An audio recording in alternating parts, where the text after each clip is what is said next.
विद्यार्थी मित्र हो, जवाहर माध्यमिक व उच्च माध्यमिक विद्यालयामध्ये आपलं हार्दिक स्वागत. काल आपण संत एकनाथ महाराजांचं भारूड चिंचू चावला काल आपण पाहिलं. आज आपण त्यापुढील प्रकरण रेशीमबंध आपण आज अभ्यासणार आहोत. पृष्ठ क्रमांक रेशीमबंध 35. डॉक्टर यू.म. पठाण सुप्रसिद्ध साहित्यिक, संत साहित्याचे व्यासंगी अभ्यासक, कथालेखक, संशोधक, संपादक, नामवंत वक्ते, पद्मश्री या सन्मानानं भारत सरकारकडून गौरवान्वित झालेले, तसेच ज्ञानोबा तुकाराम या प्रतिष्ठेच्या पुरस्कारानं महाराष्ट्र शासनाकडून सुद्धा त्यांना सन्मानित केल्या गेलेले. शाळेत असल्यापासून त्यांनी लेखनाला सुरुवात केलेली आहे. विविध नियतकालिकामधून विपुल कथालेखन त्यांनी केलेलं आहे. मराठी बखरीतील फारशीचं स्वरूप या विषयावर संशोधन, प्राचीन मराठी आणि हिंदी साहित्यात संशोधन हा त्यांचा विशेष आवडीचा प्रांत. भाऊसाहेबांची बखर, मराठवाड्यातील लोककथा आणि महानुभाव साहित्य संशोधन खंड 1 इत्यादी संशोधनपर संपादित ग्रंथ प्रकाशित आहेत. संत साहित्य चिंतन, शोधनी, आठवत ज्ञानदेवांचा, ज्ञानदेवीचा, अजून आठवतं इत्यादी लेखसंग्रही त्यांचे प्रकाशित आहेत. मराठवाड्यात विखुरलेल्या शिलालेखांचा, ताम्रपटांचा शोध हे त्यांचे अत्यंत मौलिक संशोधन कार्य आहे. 1990 साली पुणे येथे संपन्न झालेल्या 63व्या अखिल भारतीय मराठी साहित्य संमेलनाचे ते अध्यक्ष. विशेष करून रेशीमबंध या ललित गद्य पाठामधील उत्तरात्र, पहाट आणि सकाळ या प्रहरांचं ललितरम्य शैलीतील वर्णन वाचिकाला चैतन्याचा परिस्पर्श घडवतं. उत्तरात्रीपासून पहाटेपर्यंतची नीरव शांतता आणि निद्रिस्त भवताल, पहाटेनंतर सकाळपर्यंत वृक्षवेली, पाखरांना हलकेच येणारी जाग यांची संवेदनशील मनानं टिपलेली जिवंत शब्दचित्रे मनाला अतिशय उल्लसित करतात. वृक्ष, वेली, फुले, पाखरे यांच्याबद्दल वाटणाऱ्या आत्मिक ओढीमुळं त्यांचे आणि आपले या युगाचे नाते आहे असं लेखकाला वाटत राहतं.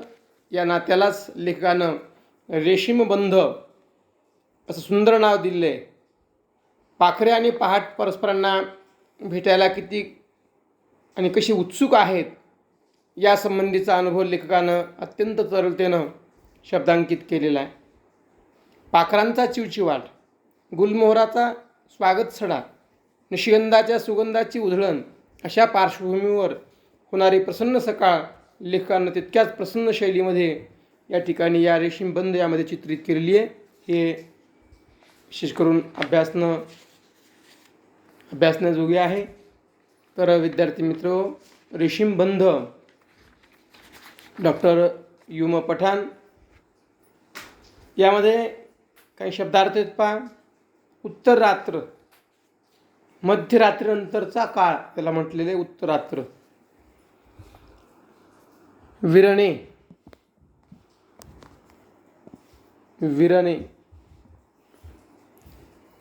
उत्तरात्र, मध्यरात्रीनंतरचा काळ. विरणे म्हणजे विरविरीत होणे, विरळ होणे. असोशी म्हणजे ओढ. आदिमत्व म्हणजे आदिम म्हणजे पहिला, मूळचा. आदिमत्व म्हणजे मूळची अवस्था. रुजू, सरळ, साधा, निर्मळ. पारदर्शी, आस, इच्छा नितळ, गाळ गढूळपणा नसलेले, स्वच्छ आणि शुद्ध, लोभस उत्कटपणे आवडणारा, नजाकत, सुबकपणा. काही यामध्ये या पाठामध्ये तुम्हाला वाक्प्रचार आहेत. पहा. डोळा लागणे, झोप येणे, मन समेवर येणे, मन शांत व एकरूप होणे, साखर झोपेत असणे, पहाटेच्या गाढ स्वप्नील निद्रेत असणे आणि वास्तपुस्त करणे म्हणजे चौकशी करणे. अशा प्रकारचे काही वाक्प्रचार या ठिकाणी आहेत. पाहूया.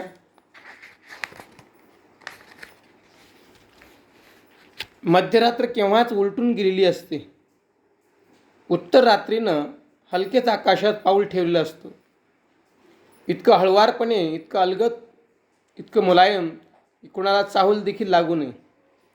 पण ही चाहूल मला मात्र सहज लागते. तिच्या पावलांची मंद मंद नाजूक स्पंदनं माझ्या मनात मात्र कुठून तरी उमटत राहतात. त्यामुळंच मग माझा डोळा लागत नाही. पुरेशी झोप झाली आहे असं वाटत राहतं.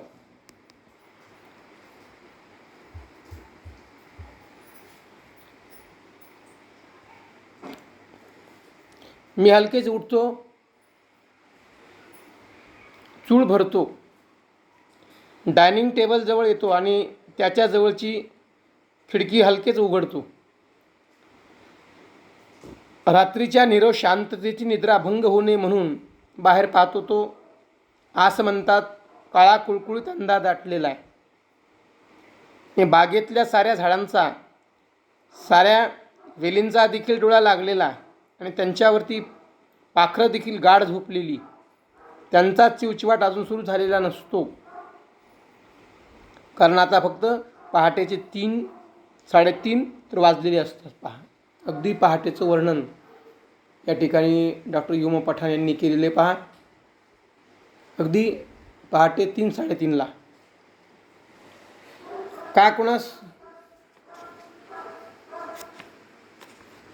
का कुणास ठाऊक ही वेळ मला फार आवडते. सारं जग साखर झोपेत असतं आणि साऱ्या चिंता काळज्या मिटल्या विरलेल्या असतात. मन कसं समेवर आलेलं असतं. मला वाटतं आपलं खरं मन हेच असतं, जे सुखदुःखाच्या पलीकडे कुठंतरी दूर दूर गेलेलं असतं. आपलंच नव्हे तर या दुधाळ सायलीचं देखील, तांबडसर बोगनविलीचं देखील, केशरी गुलमोहराचं देखील आणि जांभूळसर जाक्रांडाचं देखील, किरमिजी निळसर पिवळसर युल्याच्या इंद्रधनुष्य फुलांच्या घाणेरीचं देखील, पांढऱ्या शुभ्र आणि रक्तचंदनी चाफ्याचं देखील.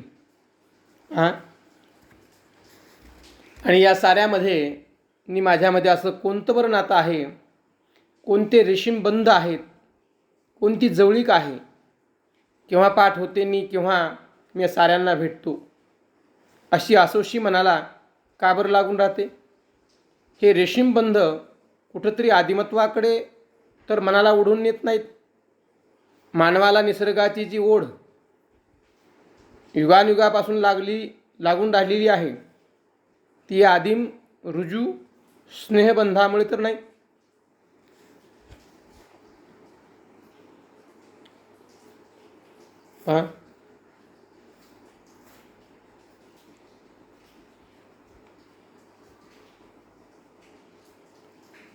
मी डायनिंग टेबलजवळ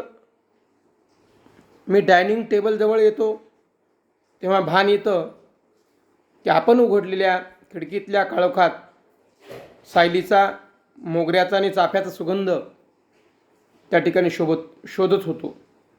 जाक्रांडाची निळाई, जांभळाई शोधत होतो.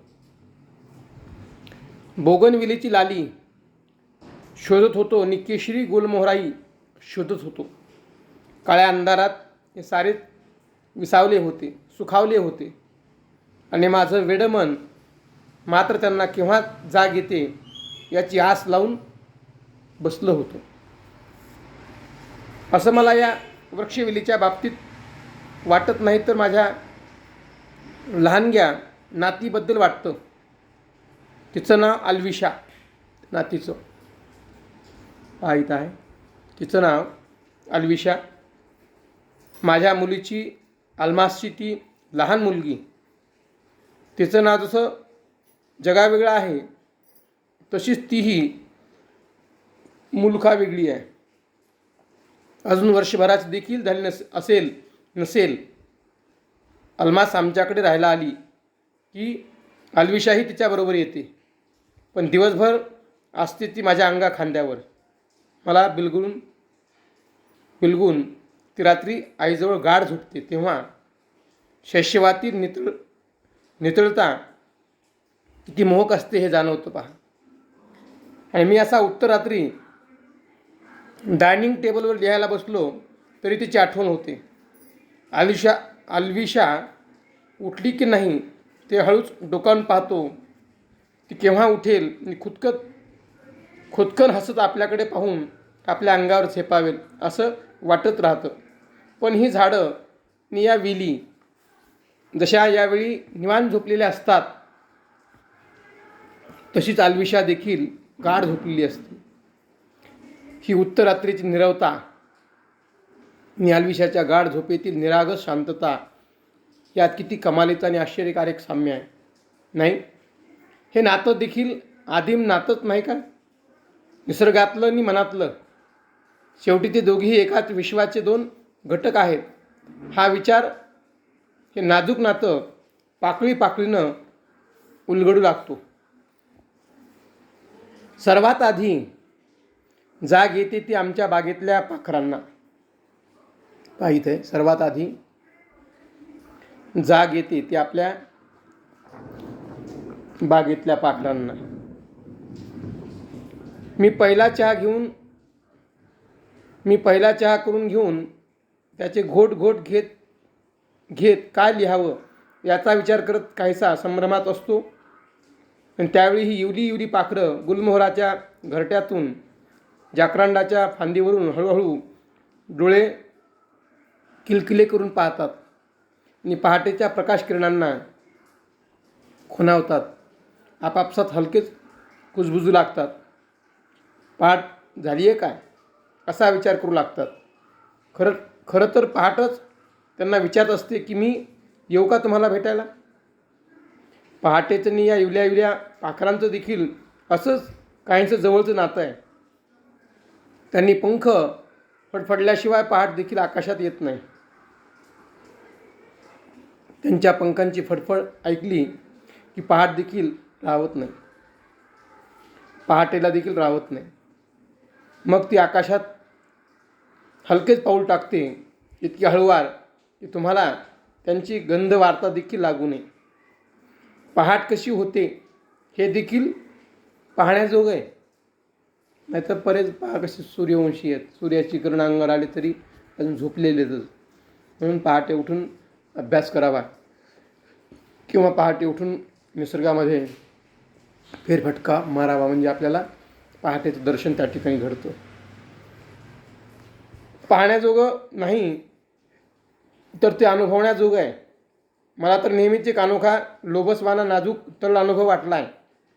तुम्ही केव्हा तरी असेच उठून बघा की तुम्हालाही त्या ठिकाणी आल्हाद जाणवेल, त्यातली तरलता जाणवेल, त्यातली नजाकत जाणवेल.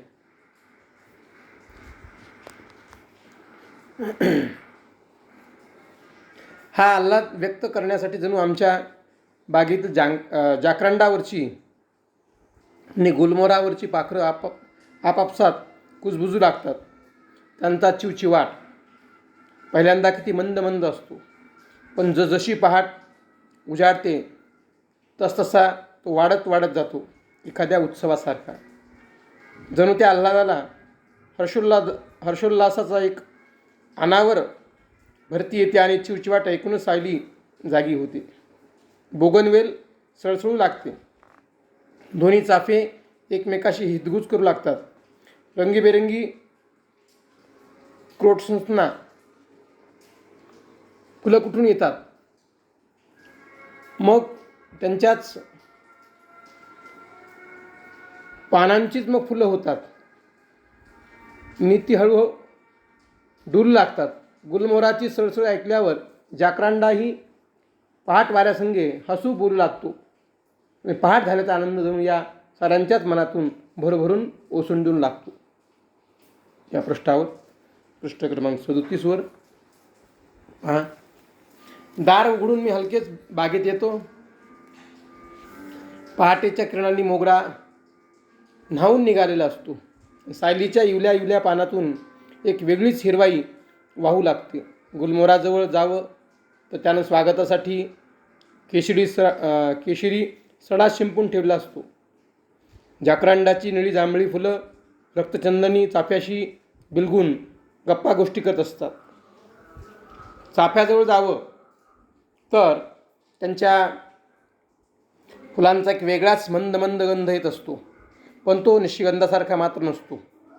निशिगंध म्हणजे निशिगंधच, त्याची सर इतर कोणाला येणार. पण निशिगंधाच्या पलीकडे मोगऱ्याची बहरलेली फुलं पाहिली की त्यांच्या सुगंधाचा मोह देखील आवळत नाही आहे. या वेगवेगळ्या सुगंधाचं नि माझं काही आदिम नातं नाही. त्यांची इतकी अनिवार्य ओढ माझ्या मनाला का बरं लागून राहते. प्रकाश पसरू लागतो तशी सकाळ होऊ लागते आणि मग दिसतं की वाफे तर कोरडेच आहेत. बागेतल्या नळाला रबरी पाईप लावून मी वाफ्यामध्ये पाणी घालू लागतो आणि कुंड्यामध्ये पाईप लावू लागतो. चाफ्याच्या, गुलमोहराच्या, जाकरांडाच्या, सायलीच्या आणि बोगनविलीच्या गोल गोल आयांना पाणी देऊ लागतो. पाण्याच्या थेंबाचा स्पर्श झाल्यावर पानं कशी तरारतात हे अनोखं दृश्य खरोखरीच अनुभवण्याजोगळे. आदल्या दिवशी मोगऱ्याला पाणी घालायचं चुकून राहून गेलं तर तो कसा रुसून बसतो, कोमेजू लागतो आणि पाण्याचा शिडकावा झाला की दुसऱ्या दिवशी पहाटेच गोंडस कळ्यांच्या रूपानं आपल्याकडे पाहून खुदखुद हसू लागतो. आबोला सोडून तो सुगंधाची खरण करू लागतो आणि मग जाणू लागतं की इवली झाडं आणि वेली देखील किती भावूक असतात. कधीमधी थोडीफार रुसली फुगली तरी आपण त्यांची थोडीशी वास्तपूस केली, मायेने त्यांच्यावरून हात फिरवला, त्यांचा तहानलेला जीव शांत केला की ती देखील गोंडस फुलं देऊन आपल्याला केवढा विरंगुळा, केवढा तुझेला देऊन जातात.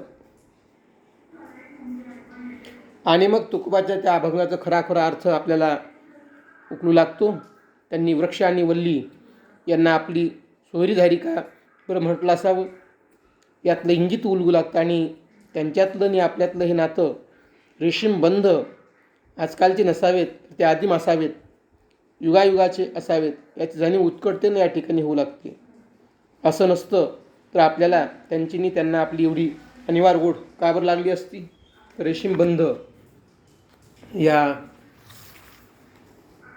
त्यांच्या पाठातील हा उतारा आपल्या अभ्यासक्रमाला दिलेला आहे. हा विद्यार्थी मित्र या ठिकाणी कृती स्वाध्याय आहे. हा कृती स्वाध्याय वही आणि पेन जवळ घेतला असणारच तुम्ही. उत्तर रात्रीच्या आगमनाची वैशिष्ट्ये दिलेली आहेत. याच्यामध्ये बाण दाखवलेला पहा. उत्तर रात्रीच्या आगमनाची वैशिष्ट्ये पहा. उत्तर रात्र हलकेच आकाशात पाऊल ठेवते. पहिला बाण दाखवलेला तिथे लिहायचे चौकटीमध्ये. तिची मुलायम पावले हळूवारपणे आणि अलगद पडतात. तिच्या पावलांची मंद मंद नाजूक स्पंदने निर्माण होतात आणि तिच्या आगमनाची कोणालाही चाहूलसुद्धा लागत नाही. त्यानंतर दुसरं ते दिलेलं आहे पहा. घाणेरीच्या फुलांची वैशिष्ट्ये. घाणेरीच्या ती कशी आहेत? घाणेरीची फुलं पहा. किरमिजी रंग, निळसर रंग आहे, पिवळसर रंग आहे आणि इवलासा आकार आहे. चाफ्यांच्या फुलांची वैशिष्ट्ये पहा. चाफ्यांचं फुल रक्तचंदनी आहे, रंग आणि मंद मंद गंध, दोन वैशिष्ट्ये आहेत. उत्तर रात्रीच्या वेळी खिडकीतून बाहेर पाहताना फुलाविषयी लेखांच्या मनात निर्माण झालेले प्रश्न, 4 प्रश्न तिथं पहा. उत्तर रात्रीच्या वेळी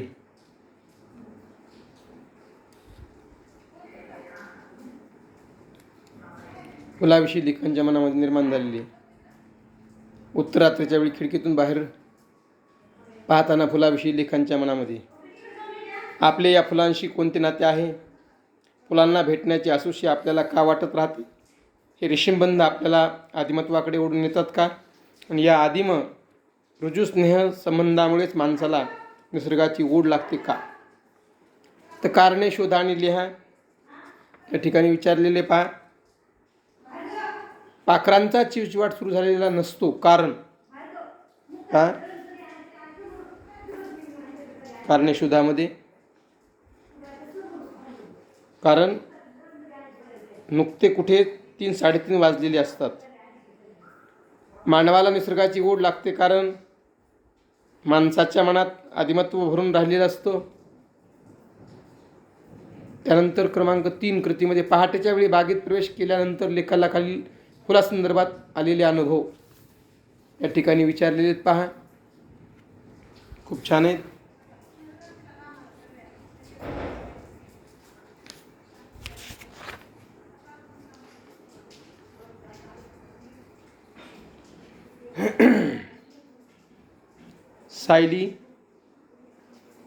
सायलीच्या इवल्या पानातून एक वेगळीच हिरवाई वाहत होती.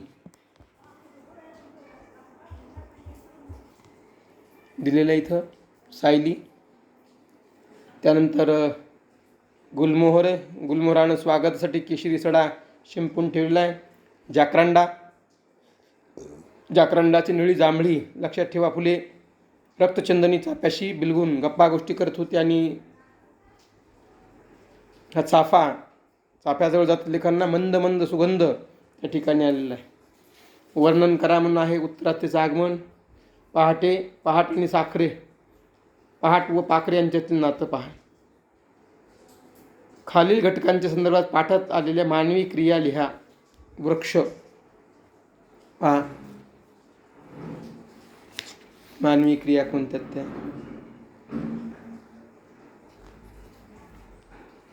फुले, वेली आणि पाखरे या संदर्भात ह्या मानवी क्रिया पहा. ह्या सुद्धा आपल्याला घ्यायच्यात. व्याकरण आलेले.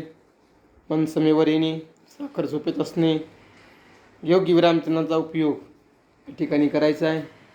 काही तक्ता आहे पहा. तक्ता तुम्हाला पूर्ण करायचा आहे.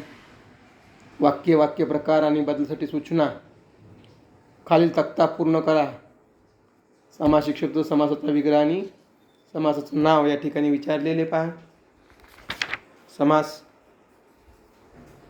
पांढरा शुभ्र, पांढरा असा शुभ्र कर्मधारय समास. वृक्षवेली, वृक्ष आणि वेली. इतरेतर द्वंद्वय, गप्पा गोष्टी, गप्पा वगैरे. समाहार द्वंद्वय आणि सुख दुःख, सुख किंवा दुःख.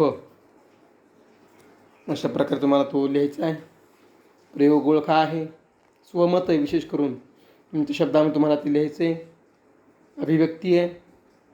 निसर्ग आणि मानव यांच्यातील परस्पर संबंध तुमच्या शब्दात त्या ठिकाणी तुम्हाला स्पष्ट करायचे आहेत.